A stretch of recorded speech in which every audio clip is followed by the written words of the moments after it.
Hello students, मैं पिछले ही topic को कंटिन्यू करते हुए, कौन सा टॉपिक हमारा था, इंटरनल रिकंस्ट्रक्शन, ये भी कह सकते हैं, अल्टरेशन इन शेयर कैपिटल भी कह सकते हैं, बहुत सारे इसके हेडिंग बनते हैं। ठीक है, 3 टॉपिक हमने पिछली वीडियो में कर लिए थे। नेक्स्ट हम आज करेंगे।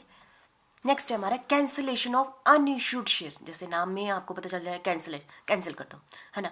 तो ऑफ अनइशूड, देखो अनइशूड बोला है, ये अनइशूड शेयर कौन से होते हैं, नाम से ही पता चल रहा है, ऐसे शेयर जो पब्लिक को इशू हुए ही नहीं है। इसका मतलब है अभी इंटरनल मामला चला हुआ था, हमने सोचा था कि पब्लिक को इशू करने हैं, तो इसका मतलब फाइनेंशियल स्ट्रक्चर में चेंजेस हुए ही नहीं, क्यों, पब्लिक को इशू हुए ही नहीं, पैसा आया ही नहीं, तो उसको यदि कैंसिल भी कर दो तो फाइनेंशियल जो भी मैटर की जो एंट्रीज है उसको तो कोई फर्क पड़ा ही नहीं। ठीक है, एप्लीकेशन मनी आई नहीं, एप्लीकेशन ड्यू हुई नहीं, अलॉटमेंट हुई नहीं, ना ड्यू हुई। ठीक है, क्यों, इशूड थोड़ी है, अनइशूड है, इशू ही नहीं हुआ, अंदर का सिस्टम चला होता है हाँ जी करने। जैसे ना बोर्ड ऑफ डायरेक्टर ने डिसीजन ले लिया कि हमने 1 लाख शेयर इशू करने हैं, अंदर का सिस्टम कर लिया, बोर्ड ऑफ डायरेक्टर पास भी कर लिया, है ना। अभी पब्लिक को इशू नहीं किया, जब पता चल गया अच्छा अब ये वाली सिचुएशन आ गई है तो कहते नहीं इशू करते, तो उसका मतलब हमने जो डिसीजन लिया था बोर्ड ऑफ डायरेक्टर ने उसको कैंसिल कर देते हैं। ठीक है, इसकी एंट्री पे तो कोई फर्क नहीं पड़ेगा क्योंकि अभी पब्लिक से पैसा नहीं लिया। Does not result in reduction it's paid up share capital, क्योंकि लिया ही नहीं तो रिडक्शन कैसे होगी, रिडक्शन थोड़ी हुई, पब्लिक से पैसा तो लिया ही नहीं हुआ है। ठीक है, ये तो अंदर का सिस्टम था। Does not necessary any entry, तो इसके लिए कोई भी एंट्री करने की जरूरत नहीं है। कैंसिलेशन ऑफ अनइशूड शेयर, ये मेन स्ट्रेस में यहाँ दे रही हूँ, अनइशूड। यदि इशूड शेयर होते फिर तो बहुत फर्क पड़ना था ना, इशूड शेयर है उनको कैंसिल किया, उनको पेड किया, फिर तो बड़ा ही लंबा टॉपिक चला गया ना। पर यहाँ पर टॉपिक ही क्या है, अनइशूड शेयर। ठीक है, अल्टरेशन में, इसलिए फाइनेंशियल मैटर तो बना ही नहीं। ठीक है, ठीक है, चौथा टॉपिक, फोर्थ टॉपिक आपको क्लियर हो गया। Again convert of share into stock और स्टॉक इनटू शेयर, जैसे कि आपको मैंने फर्स्ट चैप्टर में कराया था ना कि एक कंपनी क्या करती है, शेयर है और कंपनी के शेयर को स्टॉक में कन्वर्ट किया जा सकता है, पता है आपको। इसके लिए कंपनी स्पेशलाइजेशन पास करती हैं, जैसे कि ना मैंने आपको ये एग्जांपल दे के समझाया था कि एक शॉपकीपर है, उसके पास काफ़ी सारे कस्टमर है, थोक का है, तो कोई कस्टमर छोटा है, कोई कस्टमर बड़ा है, छोटा बड़ा हम इससे बात से लेते हैं, वो कितने का सामान लेते हैं। मैं एक ही बिजनेस करती हूँ, शर्ट बेचती हूँ, तो जिसने छोटा बेचना उस 10,000 का सामान लिया, उसका एक बोरा बना दिया। दूसरा उसने 1 लाख का लिया, उसका 1 बोरा बना दिया। तीसरा उसका 5,000 का सामान था, उसका तीसरा बोरा बना दिया। तो मैं दूर से क्या कहूँगी, 3 बोरे हो गए। ठीक है, ऐसे ही देखो ना, शेयर होल्डर है, किसी ने 5,000 के शेयर लिए हैं, किसी ने 1 लाख के लिए हैं, किसी ने 10,000 के लिए हैं, तो उसको कहना 10,000 5,000, हम इसको बताने स्टॉक में कन्वर्ट करने का मतलब क्या होगा, हम कहेंगे ये पहला स्टॉक है 5,000 वाला, ये 1 लाख वाला दूसरा स्टॉक है, और ये 10,000 वाला तीसरा स्टॉक है। तो मेरी बात समझ रहे हैं ना, बस बाकी कुछ नहीं है।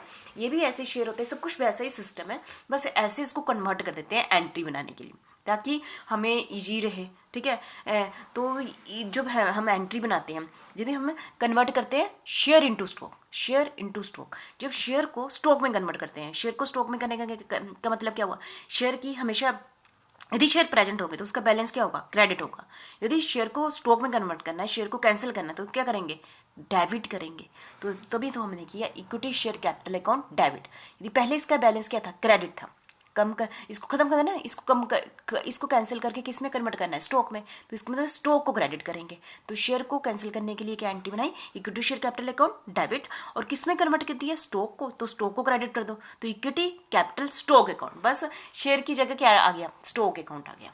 अब हम कहेंगे बैलेंस शीट में भी स्टॉक कहेंगे, हर जगह स्टॉक के अकॉर्डिंग एंट्री करेंगे। तो मुझे लगता है समझ आ गया होगा। ऐसा ही इसका उल्ट है, यदि कंपनी स्टॉक पड़े हुए हैं कंपनी के पास, तो कंपनी क्या करती है, स्टॉक को शेयर में कन्वर्ट कर देती है। ठीक है, कहती है स्टॉक है ना, स्टॉक का मतलब कि जो भी चीज़ पड़ी होगी स्टॉक शेयर, आपको पता है इनका क्रेडिट बैलेंस होता है, इनको खत्म करने के लिए डेबिट करना पड़ता है। तो स्टॉक को खत्म करना है तो स्टॉक को डेबिट करना पड़ेगा, equity capital stock account debit करने से खत्म हो जाएगा ना, क्योंकि इनका क्रेडिट बैलेंस होता है। और क्या बनाने हैं, शेयर बनाने हैं, तो शेयर को क्रेडिट करना पड़ेगा, तो इक्विटी शेयर कैपिटल अकाउंट। ठीक है, देखो इसका बैलेंस शीट की यदि दूर से देखा जाए तो शेयर कैपिटल और स्टॉक लिखा होगा, तो कंपनी की जो टोटल लायबिलिटी साइड में तो कोई फर्क नहीं पड़ा, बस नाम का फर्क पड़ा ना। एंट्री में पहले शेयर कैपिटल लिखते थे, अब हम लिखते हैं स्टॉक लिख रहे हैं। ठीक है, बस यही कन्वर्ट करना, अमाउंट में कोई फर्क नहीं पड़ा। ठीक है, तो इसको हम कन्वर्ट कर रहे हैं, तो इसका फाइनेंशियल स्ट्रक्चर चेंज हो गया ना इंटरनली, तो इसको हम कहते हैं alteration in financial structure change है। आपको बोले ये थे 5 टॉपिक। ठीक है, कैंसिलेशन ऑफ इसमें भी कोई फर्क नहीं पड़ा, इसमें भी फर्क पड़ा। हमारा पहला टॉपिक था जिसमें हमारी शेयर कैपिटल इंक्रीज हुई थी। ठीक है। हमारा एक और भी टॉपिक है, ये तो मैंने 5 टॉपिक आपके साथ डिस्कस किए हैं ना, वो जो मेन टॉपिक है उसका अकेले का भी लॉन्ग क्वेश्चन बनता है और इसके साथ भी ऐड हो जाता है, वो मैं आपके साथ डिटेल में नेक्स्ट वीडियो में करूँगी। क्या क्या reduction in share capital, reduction in share capital, ये बहुत ही इंपॉर्टेंट टॉपिक है।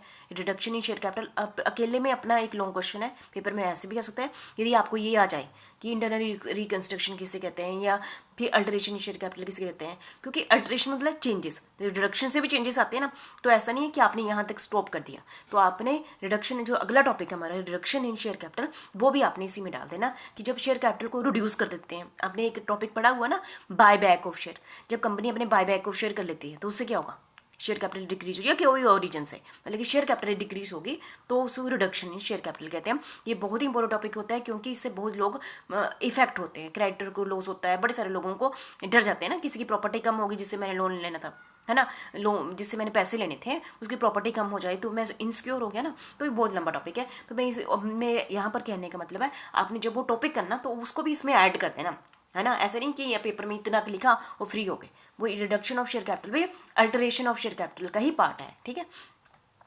तो सेक्शन 64 क्या कहता है, सेक्शन 64 कहता है कंपनी एक्ट 2013 के according provides that A company having share capital, जिस कंपनी की शेयर कैपिटल है, शैल गिव ए नोटिस, जिसने शेयर कैपिटल में सारी अल्टरेशन की है, पिछले 5 टॉपिक, अगला टॉपिक, तो उसको रजिस्ट्रार ऑफ द कंपनी, आपको पता है हम कोई भी काम करते हैं, कोई चेंजेस करते हैं, जैसे मैंने बोला आर्टिकल में चेंज करो या मेमोरेंडम चेंज करो या कोई भी चेंजेस करते हैं शेयर कैपिटल में, तो किसको बताना होता है, रजिस्ट्रार को बताना होता है ना, है ना। तो उसके लिए कौन सा फॉर्म भरेंगे हम, इन्होंने कहा E form SH7, E form SH7 within a period of 30 days. आपने मैक्सिमम देखा होगा जब भी आपने आर्टिकल रजिस्ट्रेशन पढ़ा होगा, अल्टरेशन ऑफ आर्टिकल रजिस्ट्रेशन या मेमोरेंडम, वहाँ 30 दिन ही दिए होते हैं, यहाँ भी 30 दिन दिए हुए हैं कि आपने ये फॉर्म भरना है। यदि जो भी हमने पीछे 5 टॉपिक किए हैं, चेंजेस किए हैं ना शेयर कैपिटल में, तो ये वाला फॉर्म भर के 30 दिन के अंदर अंदर किसको बताना है, रजिस्ट्रार ऑफ द कंपनी को बताना है, ठीक है।